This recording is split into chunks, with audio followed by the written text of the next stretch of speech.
There are certain practices that seem so ordinary in some parts of the world that they rarely get questioned, while in others they can feel unfamiliar or even controversial.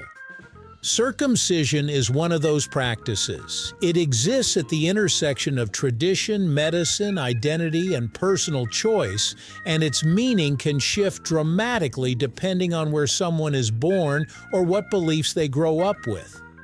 Understanding why some men are circumcised requires looking beyond a single explanation and instead exploring a mix of history, culture, and modern perspectives, right here on History of Simple Things.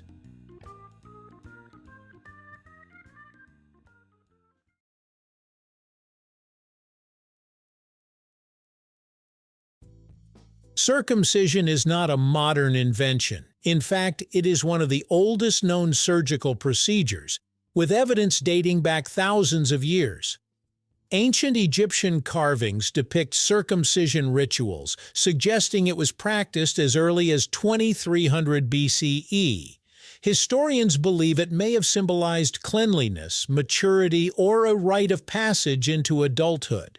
Over time, the practice spread across different regions and cultures, often taking on new meanings. In some societies, it was associated with social status or identity, while in others it became deeply embedded in religious traditions. These early roots help explain why circumcision continues to persist today, even in places where its original meaning has evolved or faded. One of the most enduring reasons for circumcision comes from religion. In Judaism, circumcision is a fundamental covenant between God and Abraham described in the Hebrew Bible. Jewish boys are typically circumcised on the 8th day after birth in a ceremony known as a Brit Milah. This ritual is not just symbolic but central to Jewish identity and continuity. In Islam, circumcision is also widely practiced, though it is not explicitly commanded in the Quran. Instead, it is rooted in Hadith traditions and is generally considered an important act of cleanliness and faith. The timing can vary from infancy to early childhood depending on cultural practices. For many believers, circumcision is less about medical reasoning and more about spiritual obligation. It serves as a visible and lasting marker of belonging within a faith community. Beyond religion, circumcision is often shaped by cultural expectations.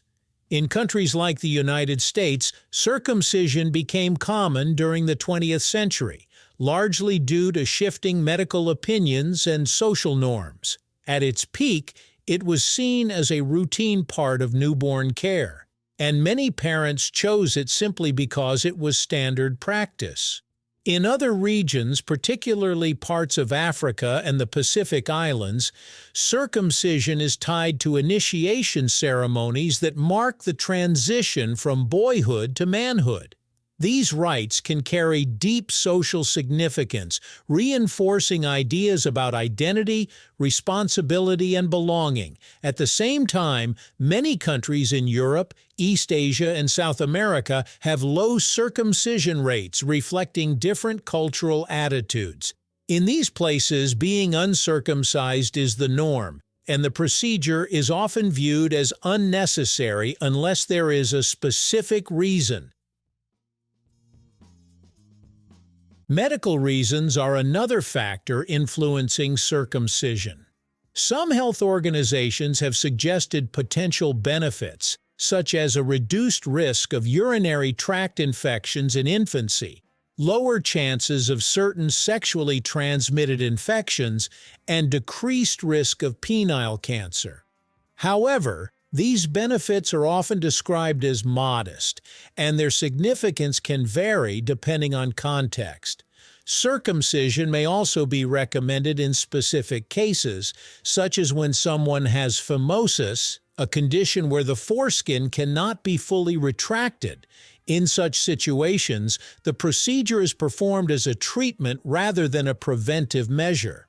It is important to note that the medical community does not universally agree on routine circumcision. Some organizations consider it a personal choice rather than a necessity, emphasizing informed decision-making rather than blanket recommendations. Hygiene is often mentioned as a reason for circumcision, though the reality is more nuanced. The foreskin requires regular cleaning, just like any other part of the body. When proper hygiene is maintained, being uncircumcised does not inherently lead to health problems. That said, in areas where access to clean water or education about hygiene is limited, circumcision has sometimes been promoted as a way to reduce certain risks.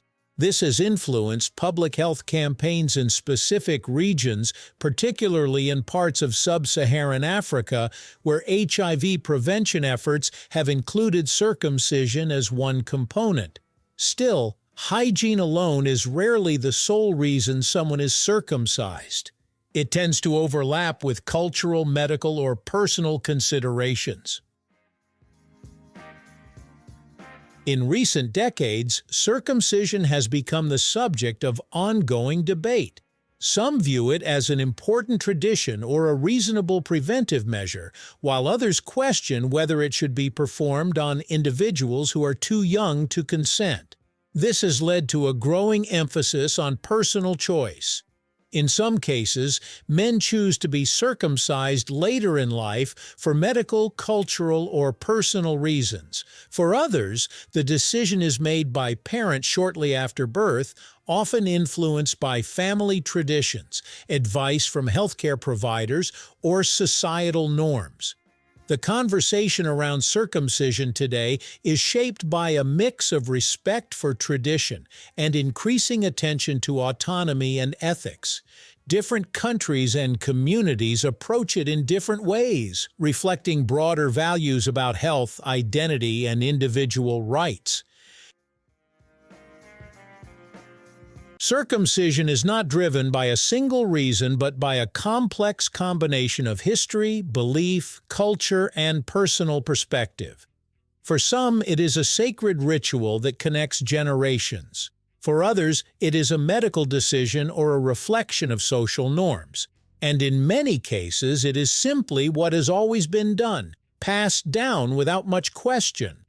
Understanding why some men are circumcised means recognizing this diversity of motivations. It is a practice shaped as much by human history and identity as it is by science or practicality, and its meaning continues to evolve alongside the societies that uphold it.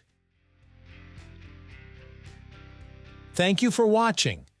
If you have suggestions for our next video, feel free to share them in the comments below. We'll be sure to give you an acknowledgement for your contribution. Thank you for joining us on this journey through the history of simple things. Don't forget to like, subscribe, and stay tuned for more stories woven through the smallest details.